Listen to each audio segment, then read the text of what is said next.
Hello, my name is Taylor Bybee, and this is Greece, Nutrition, and Culture for Nutrition 5350. So, a little about myself is that I live in Idaho, and I've lived in Idaho pretty much my entire life. My cultural background is mostly Italian, that is on my mom's side, and my mom would make homemade pizza and spaghetti for as long as I can remember, and that recipe has been passed down for generations. My dad is a mixture of European cultures as well, but the main heritage from him is Irish. However, I don't practice any Irish traditions. I personally don't practice any cultural traditions except praying over foods before I eat it. So, why did I pick Greece? I've kind of always had an interest in Greece. I am interested in photography, and so I am in a bunch of photography groups like on Facebook. And I have seen many photos of Greece, and I've always had an interest in Greece just due to its unique geography. And I've just always wanted to visit there. And one thing that is on my bucket list is to visit Greece and as well as Italy, as that is where my roots come from. And frankly, I was also just curious on what I would discover about Greece studying its food culture. The majority of Greece's religious citizens identify as Greek Orthodox. There are about 180 days per year of recommended fasting. However, fasting is done by cutting out certain foods on certain periods and days. According to Sarai and her colleagues, though, only 25% of people practicing the Greek Orthodox religion actually fast. One fasting recommendation is to avoid olive oil, meat, fish, milk, and other dairy products every Wednesday and Friday. For a period that lasts about 40 days after Christmas, no meat, dairy, and eggs are allowed. White fish and olive oil are allowed except for Wednesdays and Fridays. There is also a period of fasting for 48 days before Easter, also called Lent. And fish is allowed every Friday. However, meat, dairy, and eggs are not allowed throughout that period. However, olive oil is allowed on weekends. There is also a fasting period for 15 days in August, called the Assumption. And the rules are the same as Lent, but fish is only allowed on August 6th. Seafood such as shrimps, squid, cuttlefish, octopus, lobsters, crabs, and snails are allowed on all fasting days throughout the year. I noticed that the Greek Orthodox religion is pretty health conscious. I also noticed that there are periods of being pescatarians, since meat is not allowed in those fasting periods, with the exception of fish and seafood. Greece has a particularly unique agriculture. About 50% of Greece has soil that can be used for farming. The primary agriculture of Greece includes olives, which take up about 38% of the farmland used, general fields like wheat, which take up about 10% of farmland use, fruit farms that take up about 8% of farm use, and I found it particularly interesting that livestock only takes up about 6% of farmland use. I was predicting more than that before this assignment.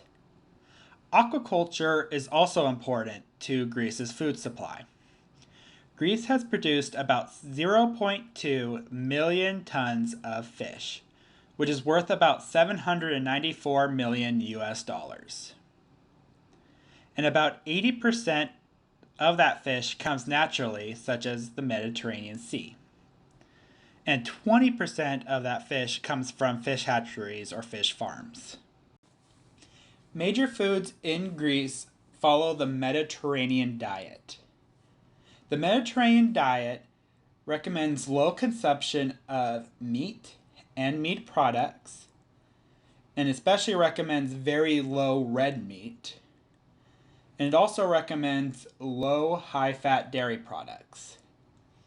It also recommends eating olive oil, fruits and vegetables, legumes, and whole grains. And one thing to note is that it follows Greek Orthodox fasting requirements. And also in America, a lot of citizens actually follow the Mediterranean diet as a way to lose weight. There are some statistics that I wanted to note. Workbank reported that the infant mortality rate is about 3.58 per 1,000.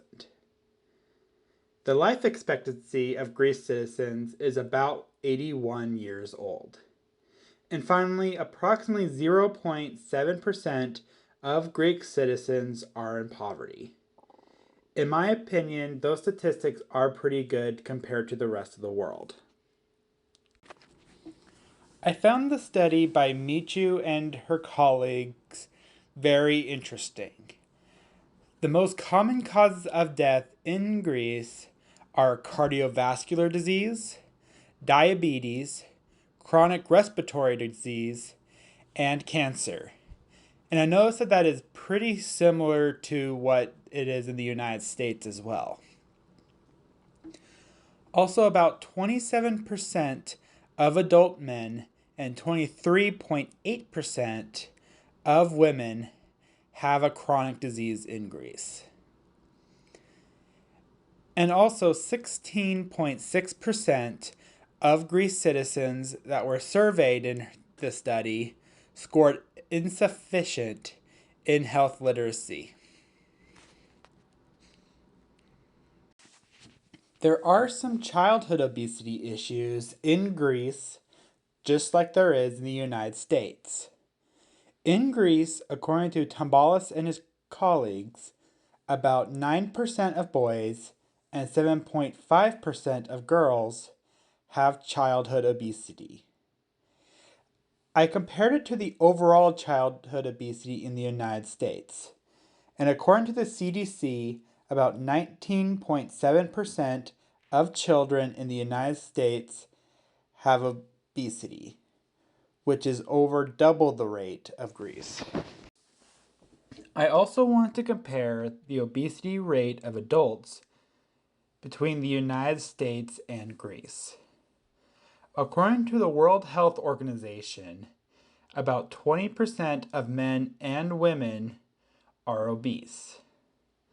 In the United States, about 41.9% of adults are obese, according to the CDC.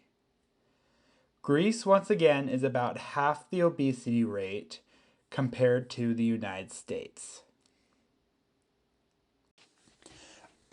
Greece does have barriers to healthcare, similarly to what we witness in the United States. According to the studies of the people on the screen, I'm not fully sure how to pronounce their last names, approximately 25% of Greece citizens are uninsured. That can cause a hesitation to receive healthcare services when they or family members are sick. Approximately 36% of healthcare was spent out of pocket, and 44% of that healthcare was spent for low quality medicines. Finally, about 10% of Greece citizens have experienced catastrophic healthcare spending, and basically that is when healthcare costs a large portion of one's finances. Manios and his colleagues did some research on the nutrients that kids consumed less than the recommended daily amount. I included the results of some nutrients that I found interesting and found surprising. I was pretty surprised that over 50% of both boys and girls surveyed were below the recommended amount of calcium. However, it made sense when I started thinking about it. The Greek Orthodox Church recommends not having dairy products 2 days out of the week and for some prolonged periods. I wonder if there would be a benefit in fortifying some foods with calcium to help with that. Magnesium didn't surprise me once I started thinking about the Greek Orthodox religion's impact due to the amount of magnesium that is in meat.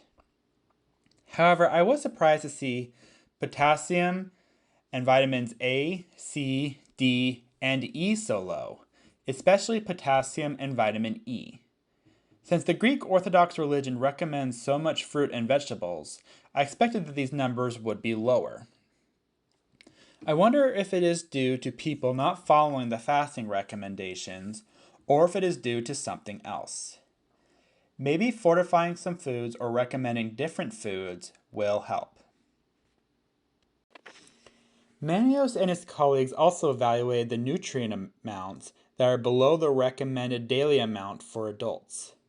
I didn't find it surprising that the number of men and women that consumed less than the recommended amount of calcium and potassium was close to the number of kids. However, I was surprised to find more men and women did not consume the recommended amount of magnesium compared to kids. It makes me wonder how different the diets of children and adults are in Greece. I also found it interesting how different the number of adults that were below the recommended amounts of vitamins A, C, D, and E.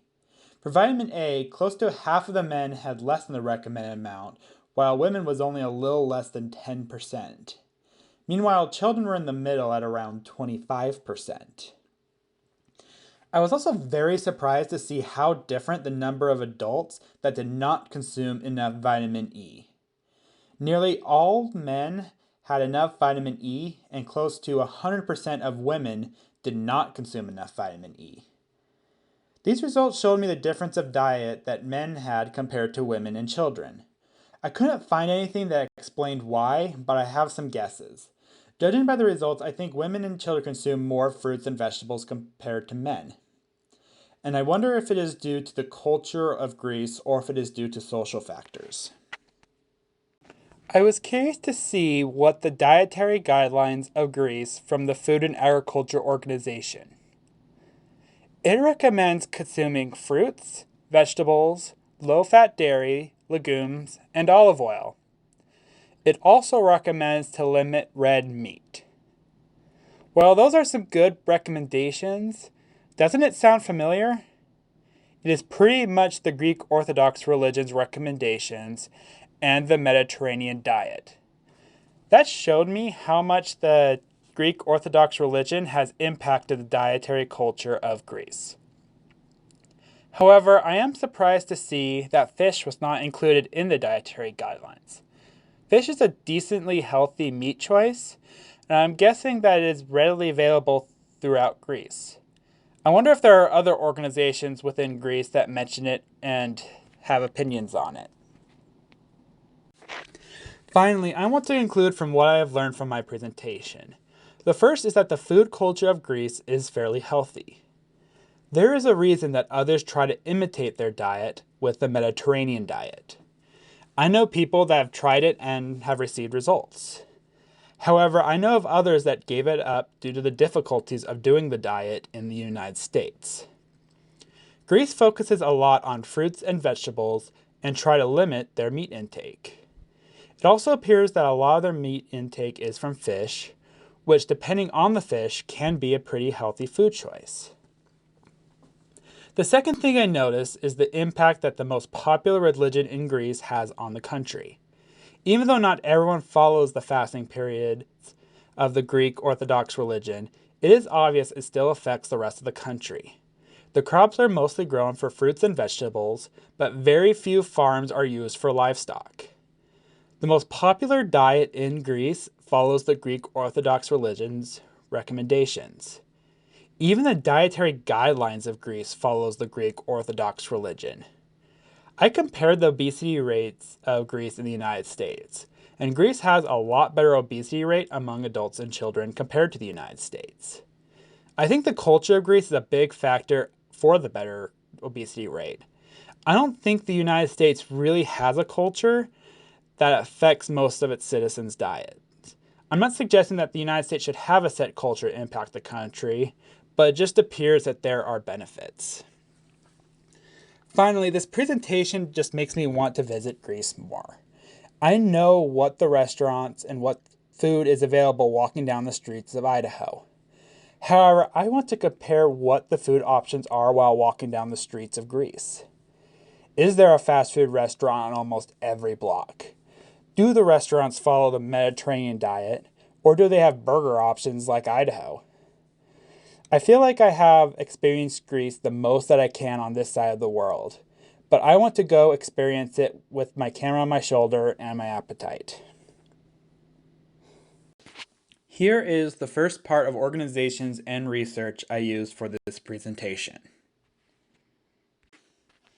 This is the second and final part of organizations and research I used for this presentation. Thank you for watching.